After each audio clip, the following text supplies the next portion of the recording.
Okay, picture this. The date is March 9th, 2026. And this isn't just any other Tuesday. This might just be the day the entire global order got a hard reset. While the world's media is glued to the skies over Tehran, watching Operation Epic Fury unfold, something else is happening in the shadows. A massive, high-stakes geopolitical trade is being hammered out. And this deal could literally redraw the map of Europe. Now, stay till the end because some of the connections we're about to make are truly shocking. And hey, if you want to stay on top of these kinds of global shifts, make sure you subscribe for all our latest updates. All right, let's get back to it. So how on earth are all these things connected? That's exactly what we're going to break down. We're going to see how a brand new war in the Middle East is pouring fuel on an old one in Eastern Europe. We're going to look at the secret phone calls, the powerful economic weapons being thrown around, the absolutely devastating consequences for the military, and a new global power block that's rising up from all this chaos. Let's dive in. So it all kicks off with this diversion. As American bombers are in the air over Iran, a phone rings. And it's a critical call, the first in more than 2 months between the leaders of the US and Russia. Now, on the surface, the official story is that it's all about de-escalation. But when you look closer, it's not about that at all. It's about a transaction. And that really brings us to the central puzzle of this whole thing. How can two wars, happening thousands of miles apart, be so tightly, so strategically linked? Well, the answer is inside that 60-minute phone call. Okay, so let's get right into the heart of this thing, the diplomacy.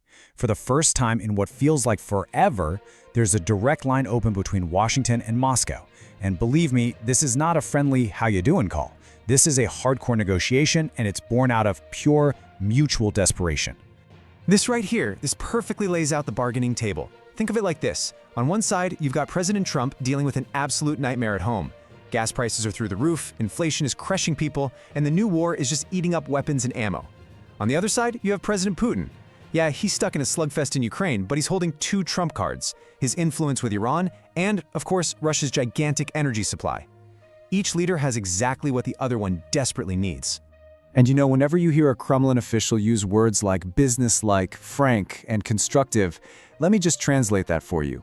That is diplomatic code for it was a brutal, no-nonsense negotiation. It means both sides cut the fluff and got straight down to making a deal. But look, this call is not happening in a vacuum. It's being forced by incredible economic pressure. I mean, forget the diplomacy for just a second. The real story is that the global economy is standing on the edge of a cliff.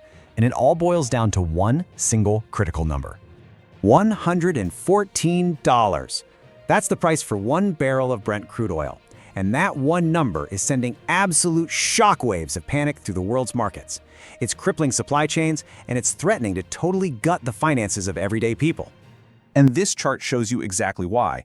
The Iranians have blockaded the Strait of Hormuz. I mean, this is the jugular vein for about 20% of the world's oil supply, and they have squeezed it almost completely shut. Traffic is down by a staggering 90%. The global economic engine is literally being starved of fuel. Now, to stop the bleeding, the White House is forced to do something that seems, well, completely backwards. They start easing oil sanctions on a few countries, including, and this is the big one, Russia. I mean, try to wrap your head around this. To stop the war with Iran from crashing the US economy, America has to help Russia make more money that it's using to fund its war in Ukraine. It's a complete strategic contradiction. So, what's the real-world consequence of all this? Well, it's simple. While America's attention, and more importantly, its expensive military hardware, is all pointed at the Middle East, a huge window of opportunity is swinging wide open for Russia over in Ukraine. You have to understand, even for the United States, the arsenal of democracy is not infinite. It has limits.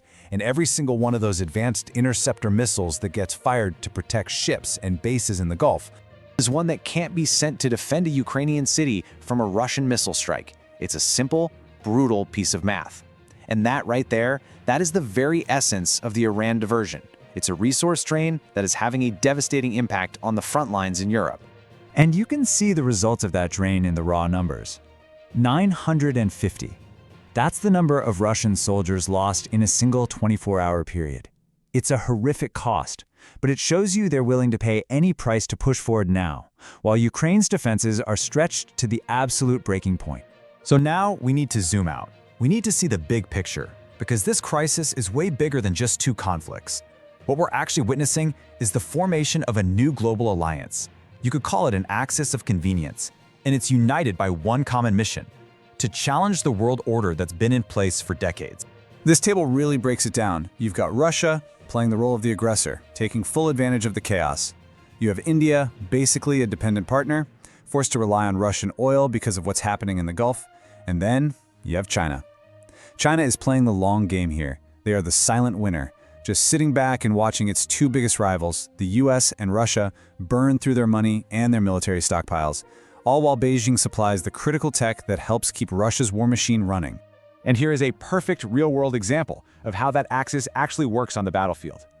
While the Pentagon is distracted with B-2s over Iran, Russia is quietly performing what they call a brain transplant on its fleet of old T-72 tanks. They're ripping out the old analog systems and plugging in modern thermal sights and AI-powered targeting systems supplied by its partners. They are forging a brand new armored fist for their next big push. So, what's the end game here? Where is all this heading? Well, that phone call between Trump and Putin has put a potential deal on the table. It's a deeply controversial deal that could end one crisis by basically sacrificing victory in another. It's already being called the grand bargain, and it's about as cold a geopolitical calculation as you can get. The trade-off is this: Russia uses its influence to get Iran to de-escalate. The price? The West agrees to accept a new reality in Ukraine, a frozen conflict, which is really just a polite way of saying Russia gets to keep all the territory it has conquered. It is a stark, brutal trade of land for economic stability. And so, that brings us to the final, unavoidable question. Would this so-called grand bargain actually lead to a more stable world? Or does trading away another country's territory just to fix an economic problem create a dangerous new blueprint for how future conflicts are going to be fought and resolved in this new, fractured world? That is the question we are all left with.